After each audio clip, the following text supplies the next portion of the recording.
Shalom. I want to give all praises to Yahweh, Bahasham, Yahweh Shai, Bahasham, Ha, Rocha, Chodash, Ma'amath. Double honors to the elder apostles of GMS and their elders. Double honors to my elder, Aharawan Banyasharala of the Lions Den Camp here in Jacksonville, Florida. Shalom to the Sincere Aki and pushing his truth and sincerity around the four corners of this earth. Nakar Harab Ban Yasharala coming out of the Lions Den Camp of Yasharala here in Jacksonville, Florida. And now today I'll be coming out of the lesson and was inspired by camp yesterday. It's a brother that I always walk past the camp, you know what I'm saying? And here and there he'll stop and listen. But yesterday he had a question and he was kind of asking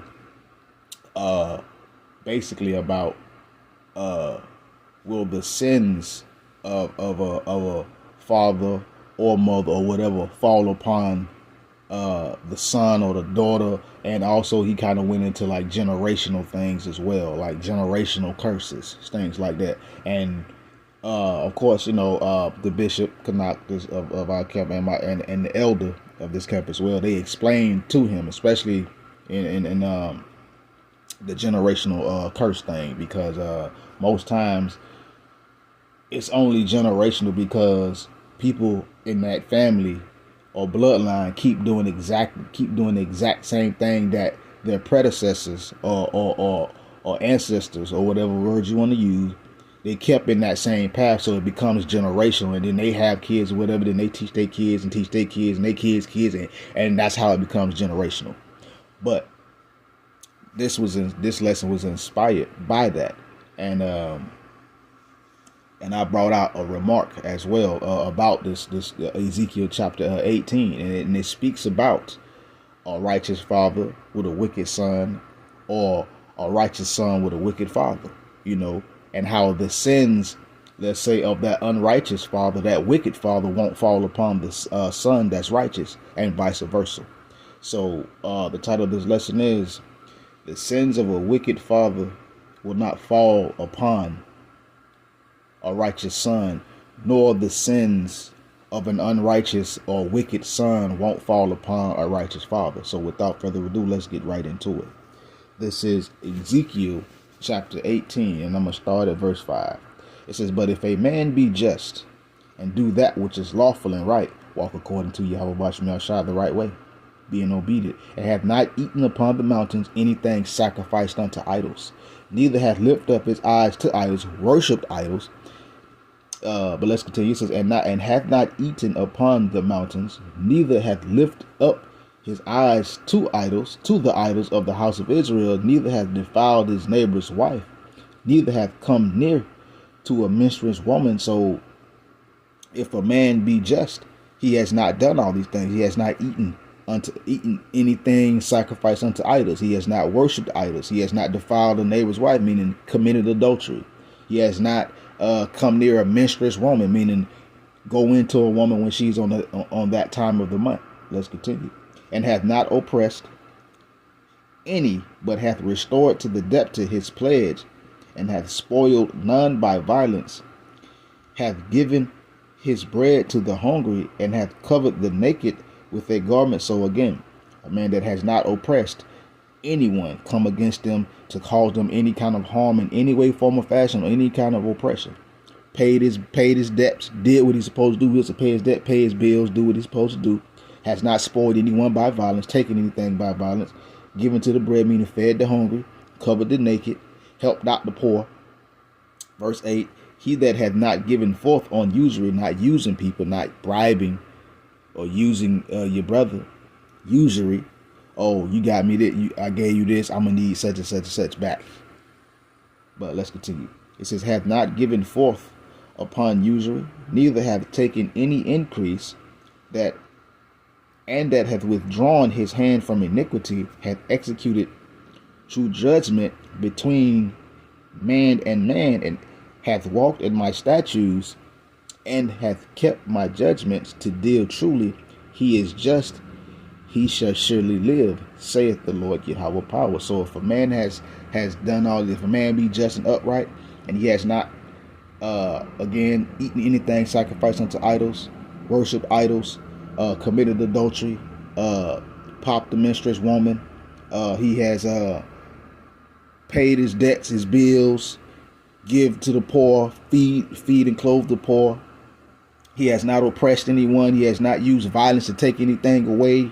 He has not given forth on usury and hath withdrawn his hand from iniquity and executed true judgment between men, dealing truly, and hath walked in the laws, the statutes, the commandments of Yahweh Bashim Yahshua to deal righteously.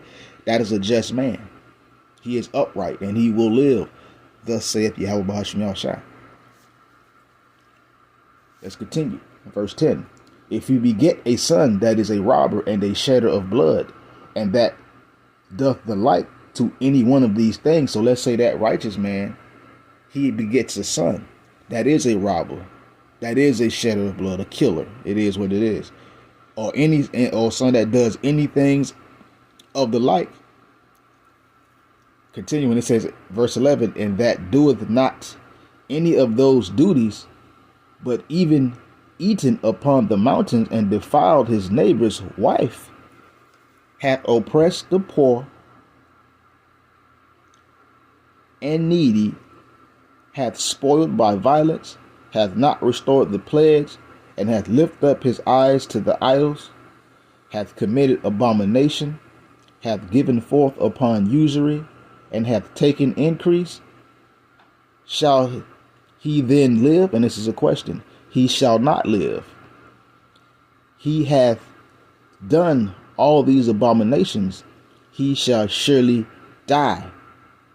His blood shall be upon him. So again, let's say that righteous man, or that righteous father, begets a son that is a robber, a killer, that do all the things that are contrary to Yahweh Bashim Yahushai. This son has not performed the duties, that which is right, but have eaten things unto idols, worshipped idols, committed adultery, has oppressed the poor and needy, have taken things by violence, has not restored the pledge, meaning he don't keep his word, he don't pay his bills, you know what I'm saying? Just give you an understanding. And have lifted up his eyes unto idols, worship idols, and have committed abomination. He is going forth usury, basically using your brother or using your sister, and have taken increase, bribes. And it says, shall he then live? And that's a question, of course. No, he says he shall not live. So basically that wicked son that committed all those sins, guess what? It says in verse 13, and has committed all these abominations and have not done righteously, he shall surely die. His blood shall be upon him, not the father. So basically, if a son, if let's say a righteous father has a wicked son, and that wicked son just do all kind of manner of wickedness, well, guess what? The sins of that wicked son will be upon the son only, and not the righteous father. So when it come down to it, whatever your parents or whoever did, whatever they did, their sins don't fall upon you. Via it father, son, mother, daughter. If the father was righteous and the son was wicked, the sins of the wicked son will fall upon his own head, and vice versa. But let's continue. Verse 14. It says, now lo, if he beget a son that seeth all his father's sins which he hath done, and considereth and doth not such the like. Let me read that again. Now lo, if he beget a son that seeth all his father's sins which he hath done, and considereth and doeth not such like, that has not eaten upon the mountains, neither hath lifted up his eyes to the idols of the house of Israel, hath not defiled his neighbor's wife, neither hath oppressed any, hath not withholden the pledge, neither hath spoiled by violence, but hath given his bread to the hungry, and hath covered the naked with a garment, that hath taken off his hand from the poor, that hath not received usury nor increase, hath executed my judgments, hath walked in my statutes, he shall not die for the iniquity of his father. He shall not die for the iniquity of his father. He shall surely live. So there you go. Let's say you got the righteous son. The righteous son with the wicked father. The righteous son considereth the sins of his father, and doth follow in the footsteps. Instead, he follows in the footsteps of righteousness. He follows Yahweh Ba'ashem Yahweh Shai. Guess what? That righteous son that has not eaten upon the mountains, given unto idols, eaten anything, sacrificed unto idols, didn't worship the idols, don't worship idols, false gods, don't commit adultery, have not oppressed anybody, not taken anything by violence, deals truly, pays his pledge, i.e. his bills. We'll say it like that: pay his pledge, his bills. He hath not spoiled by violence. He hath given his bread to the hungry. He has fed the hungry, clothed the poor, or fed and clothed the poor, however you want to say that. He has taken his hand away from iniquity. He has not committed anything weird. He has not lent upon usury. He has not received an increase of bribery, but have walked in the statutes of Yahweh Ba'ashem Yahweh Shai. That son that has lived righteously is not going to die for the iniquities, i.e. the sin of the father. That son, that righteous son, is going to live. So the sins of an unrighteous father won't fall upon a righteous son, and vice versa. If the father is righteous and the son is wicked, well, the son's sins will fall upon the son only. It won't be the father suffering for the sins of the son, or vice versa. It won't be the son suffering for the sins of the father. That father will have to bear his own sins that he committed, and vice versa. That wicked son would have to bear his own sins that he committed. His blood would be upon him and him only. His father won't suffer the consequences. And again, vice versa. Let's continue.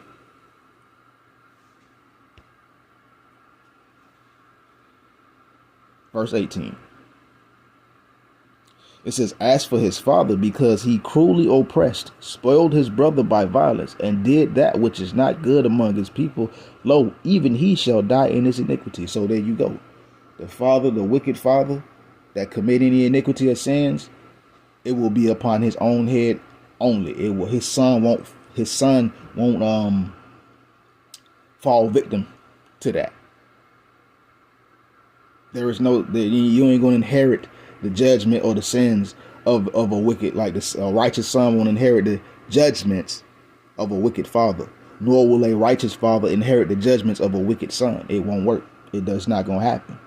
It says here in the scriptures, a wicked father or a righteous father, Salakia, is going to live. But if he beget a wicked son, that wicked son is going to die. And then on the vice versa, the other side, a righteous son that sees the sins of his father and choose to walk righteously, well, guess what? The iniquities of that father won't fall upon the son. Basically, in layman's terms, if you sin and you do wrong, you're going to get the punishment that you deserve. Ain't nobody else going to get punished for you for something that you did. It does not work that way. If you do, it's like this.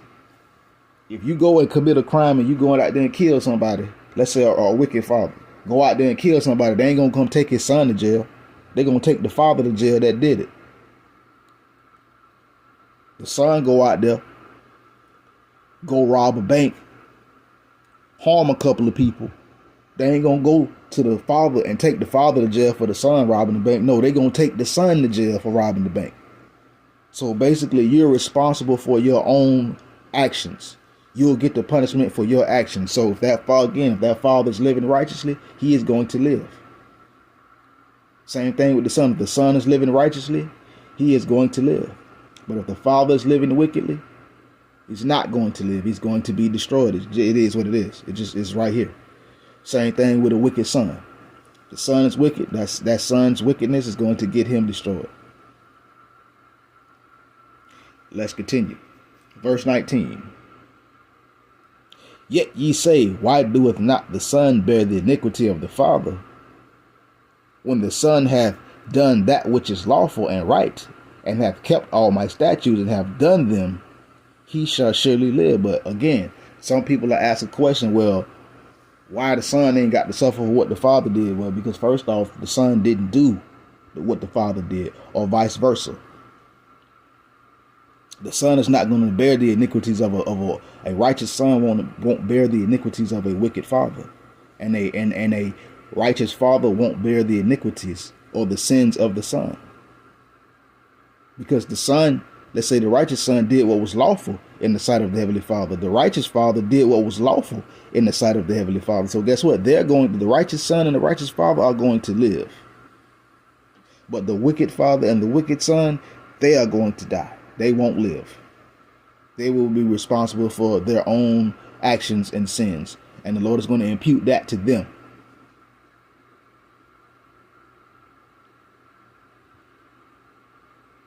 Verse 20, my last point. The soul that sinneth, it shall die.